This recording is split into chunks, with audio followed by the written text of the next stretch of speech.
What's going on, guys? My name is Florian, and this is another episode of Random Thought Thursdays. And I know I haven't done one in like 2 weeks because I have exams and essays and other university shit because I am a joke. And I'm also drinking rum and coke right now, so yeah, good stuff. But what I thought I'd talk about today is the idea that the history is kind of written by victors of whatever really happens in the history books and things like that. And it kind of makes sense because if you lose or you die or anything like that, your voice and your opinion doesn't have as much power as the person who was actually victorious, because that person is going to be regarded with more respect and he's going to have a bigger voice in the result of things than you do, or that person did. So the history books, when you think about them, things that you study in school, hey Trevor, are you just say stick your tongue in this? Oh, it's like acid. Stick your tongue in that. It's just meal. Ugh. Oh! It's like acid. Oh, it's so sweet and sour at the same time.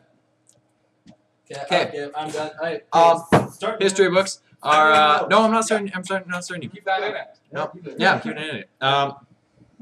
The history books are really more stories of what people have told coming out of certain events than actually what specifically happened in the events. There are certain things behind the scenes that people have kind of just... Guys, I'm going to hit you! And not the situations themselves, but the stories that have come out of the situations that people have recorded from people who have told them the stories. Because that's kind of changed over time with the addition of media, because now there's other people who are actually experiencing the events firsthand and reporting them to the rest of the world. But that stuff still isn't really firsthand, non-biased opinions, because, I mean, you can't ever be guaranteed that the media isn't going to be biased or isn't going to be influenced by some powerful person who is going to be able to kind of twist and hide some certain things. And it was only with the addition of social media, that things like Twitter and Facebook and YouTube, that even smaller people who actually did firsthand experience it will be able to get their thoughts and their views on certain things out. And that's where we kind of are now.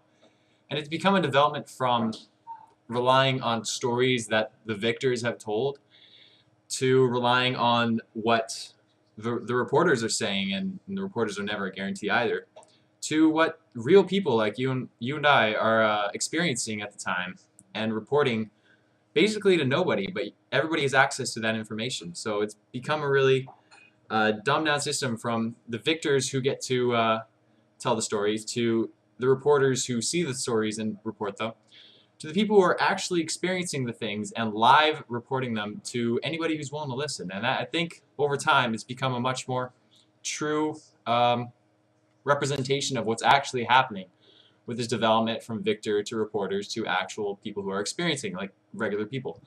So that was just my random thought this week. Thanks for watching, guys, and I'll see you again next week.